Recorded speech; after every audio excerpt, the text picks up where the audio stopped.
that's for you to judge how I have been received as far as this is concerned. But countries like ours, the least developed countries, are really badly affected as a result of the general inflation all over the world and the rise in oil price. On the one hand, we are paying far too much price for oil, and on the other hand, we are having to get from the developed countries finished products at higher and higher price.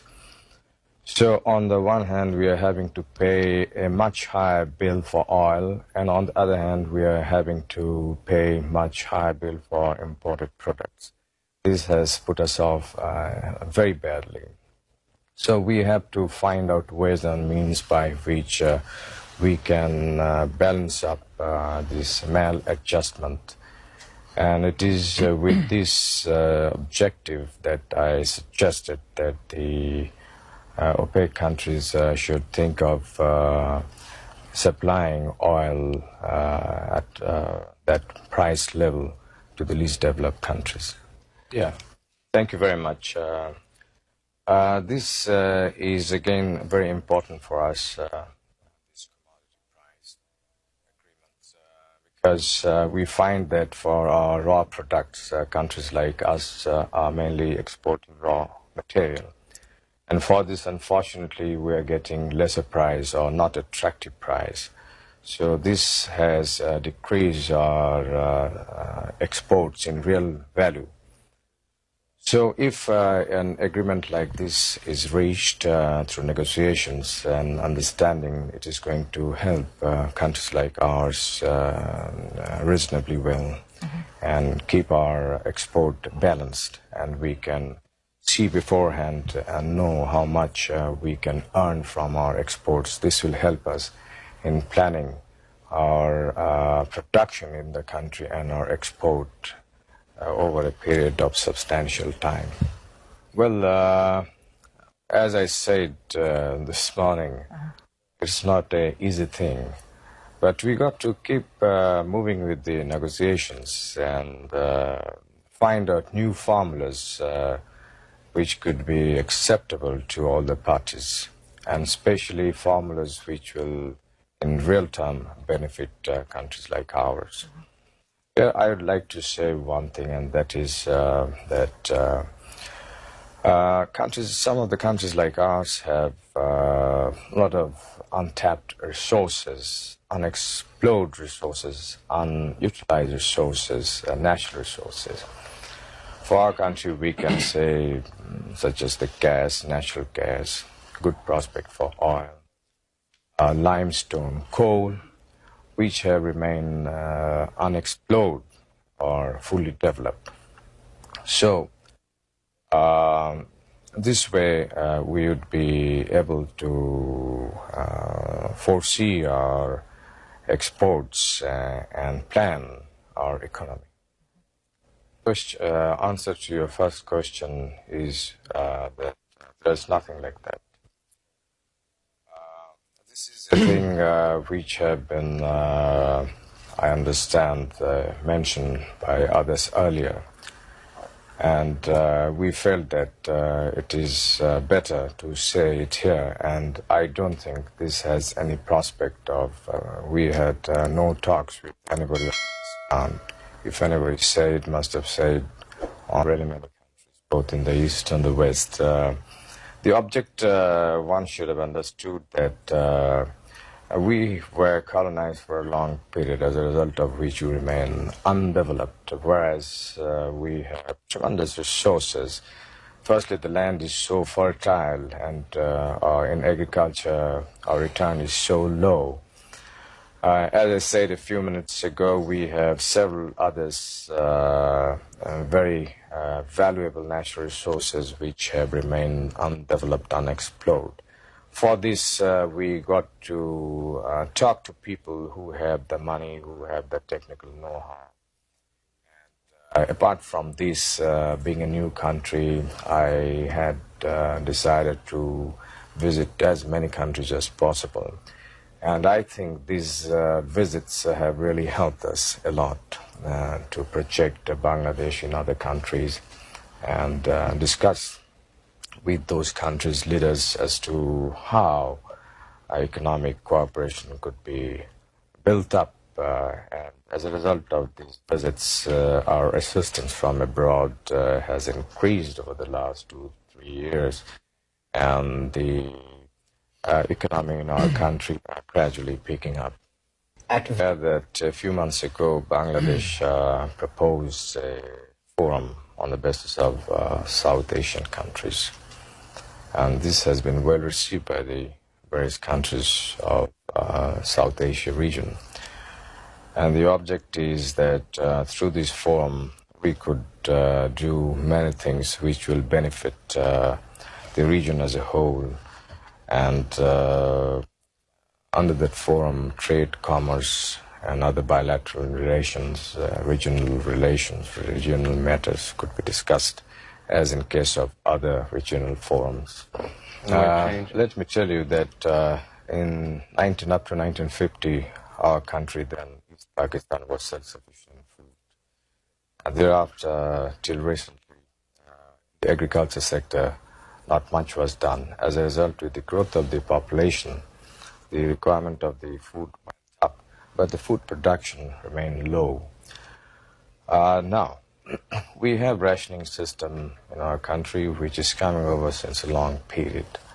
Now, the object of our government is to gradually get rid of this rationing system, which is mainly concentrated in the urban areas, but we are trying to sort of distribute more and more in the rural areas. And lately, we have started open market operation, whereby at a certain price we sell out in the markets rice and wheat to keep the market price steady. At the same time, we have undertaken special measures to procure a lot of food grains, and right now we have 1.2 million roughly food stock with the government. We are giving a lot of encouragement to the farmers by price support, and in future we are going to do a lot more. The object is ourselves to become self-sufficient in food so that we don't have to get really food from abroad. It's not a good thing. But realistically, you are going to need additional food aid for the next several years. And what is the impact of the British government curtailing? I'm coming to that point. Let me tell you that we shall be self-sufficient in food earlier than anybody thinks, and we have taken certain measures on that count, and we are beginning to get the results. As far as... When do you expect food self-sufficiency?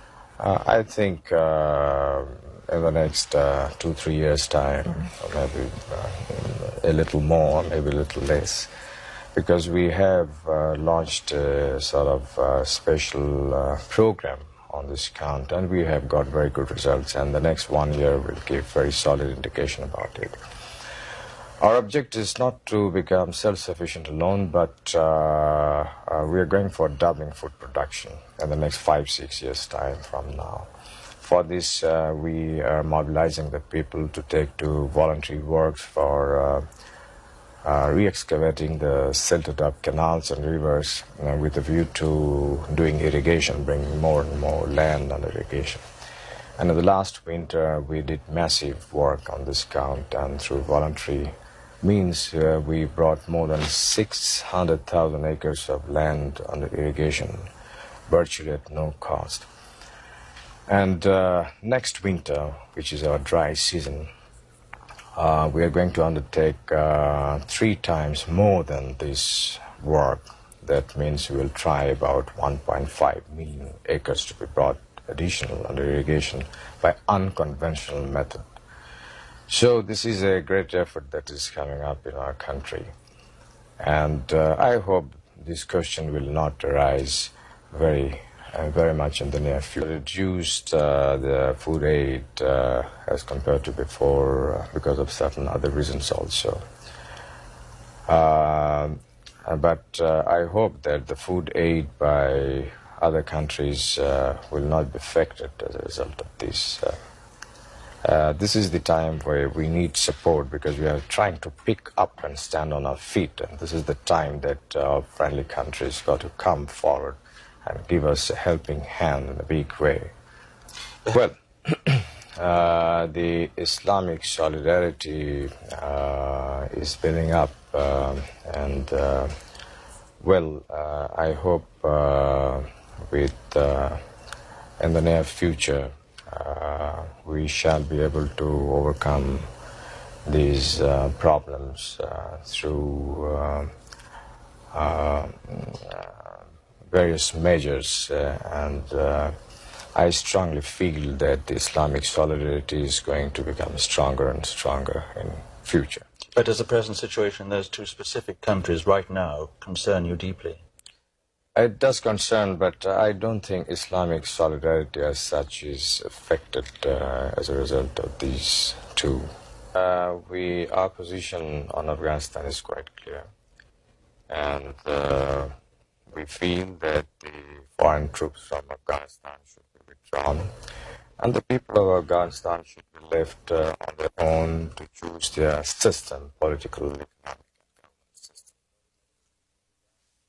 I precisely don't know, but I think they are making all efforts to work out some understanding with the present Afghan people or government. I don't understand. I don't have the exact information, but they are approaching in various ways to realize their objective. Good, I think that's a very good question. It's a very difficult problem, let me tell you, but this should not dishearten us. There should be less of pessimism and more of optimism, and we should move forward and negotiate, carry on with the dialogue, talk, and find out formulas which could bring better results in this. As far as we are concerned, we are not sitting idle. We are developing our natural gas, and we have sufficient natural gas. I think in the near future we are going to sort of bring gas under more utilization. We may sell natural gas as LNG and use natural gas as CNG and things like that. And we are now exploring ourselves for oil. There's very strong indication that we have oil. And we hope in the near future we may have oil, we may get oil in our country. Then we have a huge reserve of coal in the northern areas of our country. And we're going to sort of exploit this coal mine. And we're working also on other form of energies to meet our present requirement and also the future requirement. But as time is passing, our own energy requirement is also increasing. So coming around that we got to do something so that the least developed countries do not come under so heavy pressure as a result of the increase in the price of oil. Because we really don't have the means to buy oil at such high rates. Yet we need oil for our development, for oil on the land. We have brought now our own rigs, and in a few months' time we will